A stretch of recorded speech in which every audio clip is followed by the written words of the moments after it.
নোকিয়ার এই ফোনটাই পুরো একটা মিস্ট্রি কেস সলভ করে দেয়। একটা কঙ্কাল কার, কেই বা ছিল সেই লোকটা, তার কোথায় বাড়ি, পুরো কাহিনী সামনে এনে দেয় এই ফোনটা। হায়দ্রাবাদের হাবিবনগরে একটা বাড়ি কয়েক বছর ধরে বন্ধ পড়েছিল, কিন্তু একদিন সকালে ওই ঘরের সামনে একটা বাচ্চা বল খেলার সময় বলটা গিয়ে ওই ঘরের মধ্যে পড়ে। বাচ্চাটা যখন ওই ঘরের মধ্যে যায় বল আনতে, তার নাকে একটা বাজে গন্ধ আসে। বাচ্চাটা তখন আশেপাশের লোককে গিয়ে বলে এবং তারা পুলিশ ডাকে।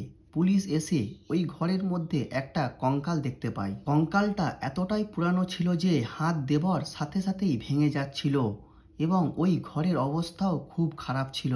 দেখে কিছুতেই বোঝা যাচ্ছিল না যে কঙ্কালটা কার বা কবে মারা গিয়েছে। শেষে পুলিশ দেখতে পায় কঙ্কালের পাশে একটা নোকিয়া ফোন।